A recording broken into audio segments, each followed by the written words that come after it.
Yo, what is going on, guys? Wanted to go ahead and get you guys a video finally. I know I've been kind of, sucking in the sense that I haven't gotten any videos out this past week. Pretty much, I just didn't feel like playing the game. I couldn't talk myself into getting on and playing. And then, of course, once the weekend hit, I wanted to play some weekend league, so that's what I did. Now, I ended up going 25-0 on weekend league. So that's kind of a spoiler alert to this video, but you guys you'll see how I actually play. Now, instead of just doing a little tip video here and there, I wanted to go ahead and get you guys an actual gameplay, see if you guys like this type of content. So if you do, please like the video, let me know if you like it. And I'm going to go through and I'm going to try to explain, what I'm doing. So with that being said, I am planning on dropping a lot more content this week. I've got a bunch of videos ready to go, just kind of need the likes and all that type stuff to make it worth it. So gonna put a like goal on this, and as soon as we get 50 likes on this video, we'll go ahead and we'll drop the video instantly. So as soon as we hit that 50 like mark, whether it's in an hour, whether it's tomorrow, whatever the case may be, I'm gonna drop another video. So hope you guys enjoy it. Now, with that being said, I ended up playing Pavin a couple games before this. So when he came out in Gun Bunch, I was pretty much already on point with my adjustments. And you see that right away. And I'll be able to walk through this coverage defense that I use a little bit more as this game goes on. But this guy wasn't necessarily a bad player, but when you've already been in that mindset, like I was in a hell game with Pavin, so I was used to making all those adjustments against Bunch. So right off the bat, when he came out in it, I wasn't worried at all. And ultimately, I get the pick on the first play. So offensively, I ran something a little bit different. I ran Baltimore's offense. I ran a mixture of the pistol strong slot, pistol weak, gun wing, and gun deuce close. I had a ton of success with this. I pretty much might have gotten stopped for 0 points on I'll say maybe 5 drives all weekend. Like I played pretty perfect offensively. I played pretty smart, and I think that's the thing that always, is a headache for me. Is I overthink things, and I want to, either I want to bomb people every play, or I just get bored, and I end up making those mental mistakes. Now, here, this was for me to go 24-0, I believe. So this was my second to last game. So I'm pretty much locked in. And you saw that, right? First play of the game, I get a pick. My second play, I go ahead and I throw a flat pass to the um, end zone, essentially. I get a nice rat catch. I go up the sideline to the end zone. So right off the bat, I'm up 7-0. So let's go ahead and backtrack just a little bit, right? So coming out the gate, he's in gun bunch. And I've got good bunch defense in general. So I'm not too worried at that point. So I get the stop on the first play.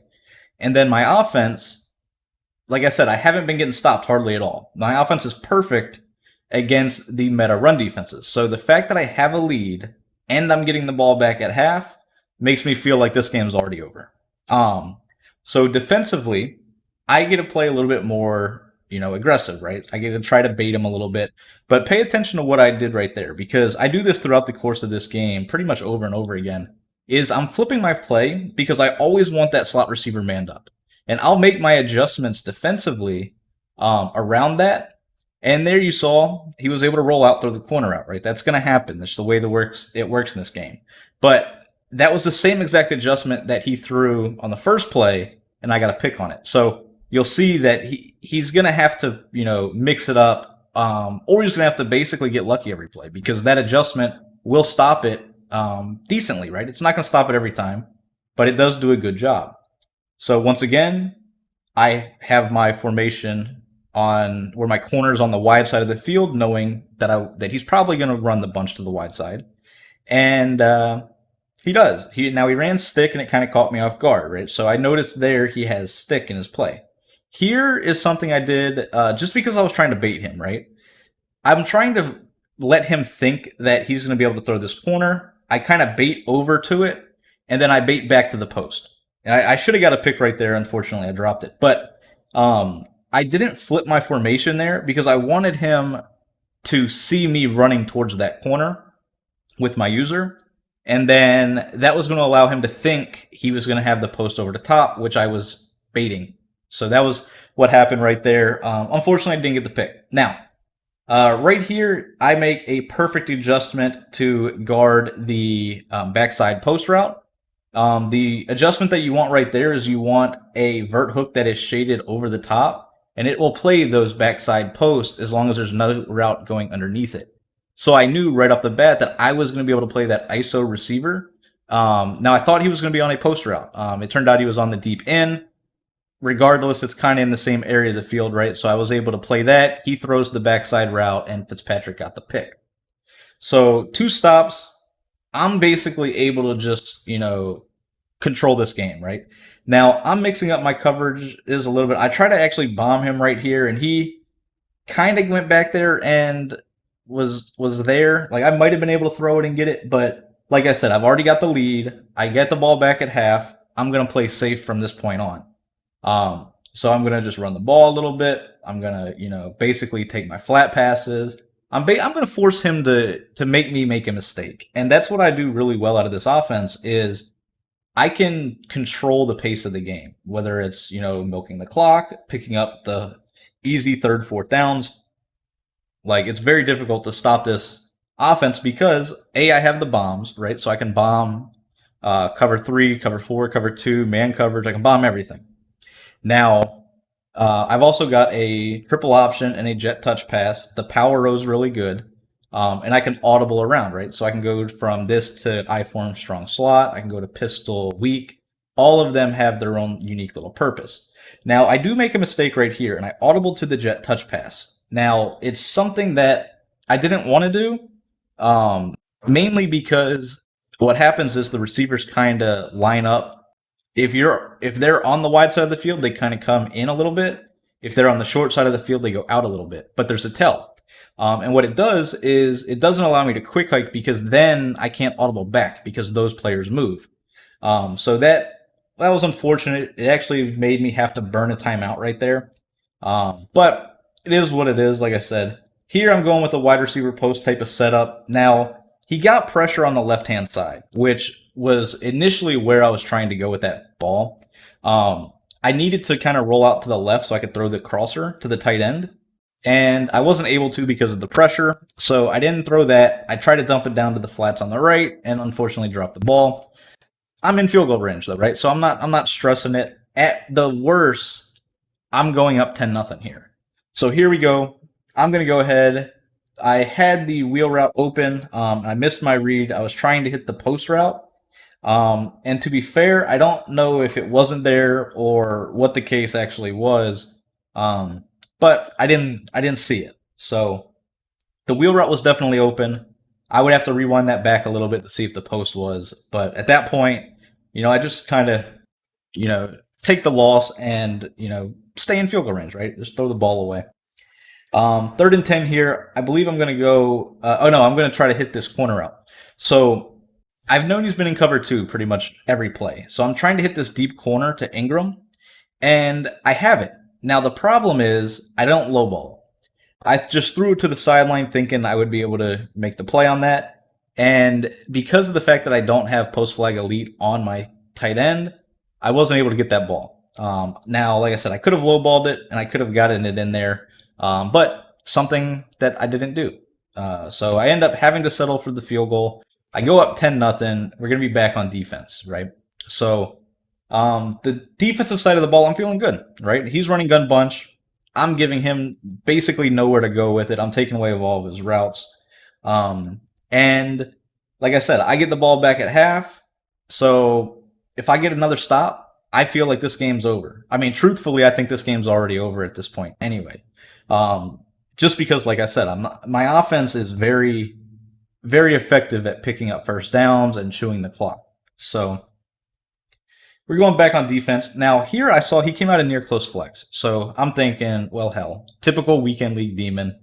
So let me go ahead and just kind of play this safe, right? I don't want to give him any big plays. So I'm running the pinch dog 3. This allows me to go ahead and contain the rollout to the right, which you guys will see here. And then just mixing up my coverages, right? I do a good job of defending this set typically. Now, I do it out of a bunch of different formations. I do it out of 4-4. I do it out of big nickel over G, and then this 3-4 right here. So right there, I get the pressure. And at this point, I'm kind of just chilling, right? So I don't think he can move the ball on me at all. And I go ahead and I believe I make a bunch of different coverage adjustments here. I do, right? So I'm playing essentially a coverage defense, and this is going to come back to bite me because I just sacked him on the QB contain right there, so he knew to ID him. And because he ID'd him, the fact that I got no other pressure, it allowed him to roll out and throw the corner route. So he picks up the first down on 3rd and long. It was kind of annoying, but it is what it is. I don't feel like he's going to be able to consistently move the ball on me because he's got to play a guessing game at this point, right? He's got to guess whether or not I'm blitzing my outside linebacker or if I got the contain on the inside guy, if I am spying on my defensive ends, if I've got the guy on the left blitzing. Like, there's so many different things that he's got to worry about. And here, so he misses a touchdown on this play. I have a deep half thinking he was going to cover 3 bomb me. And for those of you that aren't aware, deep halves just get ran by if they're on a streak. And he had a corner out the streak, and then a guy crossing over the middle of the field. Great play call on his part, but he missed the touchdown because he would have had that. So I've kind of got to be aware of that going forward at this point, just because of the fact that that could have been a huge play. Here, I go ahead and was trying to bait the underneath routes. I knew the corner wasn't going to get open because he didn't have a route going deep on that side of the field. So he ends up chucking it right at my corner, and Lott drops the pick. Here we go. Now, here is where I believe I start to really get aggressive.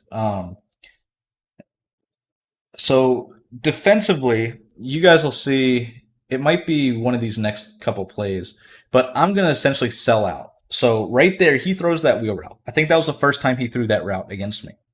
So this next play, I believe I get really aggressive, and I put my outside guy in a hard flat. I inside zone or inside third the guy right here. So I know my responsibility is to guard anybody going to the right, and I know I don't have to worry about the running back. So right off the bat, I'm expecting A to get pressure, B, he's not going to have any quick reads, and then I'm guarding that right side. And if he would have thrown anything right there, that was going to be a pick. So he's on 4th and 6. I think he should stay in this near close flex, although he knows that I can kind of contain it or defend it. So he comes out in gun bunch. Now, he makes the right call right here because he comes out and he runs stick. And I'm in cover 3, so I'm not really expecting stick right here. I don't know why, but as you'll see, he runs stick and he smart routes it so he gets underneath my deep zone and he drops it. It's kind of a fortunate drop for me, but that's really what happens on those sideline catches. He doesn't have an ability on that receiver, so that was part of the reason I think I wasn't really expecting it. Now, here we're back on offense. Like I said, this game at this point, in my opinion, is completely over. I know I'm going to be able to move the ball. I should theoretically take the rest of this quarter with me, and then go up at least 13-10 or 13-0, most likely 17-0, and I get ball at half, right? So at that point, at the bare minimum, I'm up, 2 scores in my opinion, right? Most likely 3 scores, if not more. But here we go. I actually am trying to bomb right here. I'm going to run a cover 2 bomb, and I don't have it, so I throw the delay route to the tight end. Possession catch it. You guys know how dominant those delay fades to the tight ends are. Something I use a lot in this offense. So right there, I'm back passing the ball. I'm near the area of the field to kick a field goal. So I believe I'm going with a 2 wheel route setup right here. I believe that's what I'm doing. No, okay. So I'm doing one wheel route and a deep cross. And as you see right here, I have the deep cross. He has to go guard the wheel route, and I hit the deep cross for a huge play down to the 15-yard line. Now, at this point, I'm going to start running the ball, I believe, because I want to take some of this clock with me, right? I don't want to give him the ball back, even though he hasn't done anything with it. You don't really want to tempt Madden, and that's something that I've learned playing this weekend league. Like, the game will cheat you. It's gonna happen. So the less chance that the game has to cheat you, the better. So here I come out with a touch pass, just kind of cut up the middle of the field, pick up a yard or two if I even got that. Yeah, I got a yard. So, like I said, at this point, I'm content kicking field goal, but I want to I want this clock to start ticking down. Here we go again. We're going to go ahead and run a pass play, it looks like. I believe I'm trying to hit the post route right here, but he played off coverage for no reason. So I just dump it down to the running back and pick up, I believe that's a first down, or third and one. Okay, so it's first down. First and goal, clock is still ticking. Like I said, this offense is very good at being a ball control, clock killing type of offense. So here we go. I'm just going to run the ball a couple times down to the 4, pick up a yard right there on the triple option. We're going to let the clock run. I'm going to go ahead and try to get Walter Payton to stop being tired. And then I go to the gun wing. Now, I've broken down this scheme already on the YouTube channel, so if you guys wanted to see the gun wing, it's already up there. And I'm just going to run QB power. So right off the bat, I know I can go either up the middle or to the right here.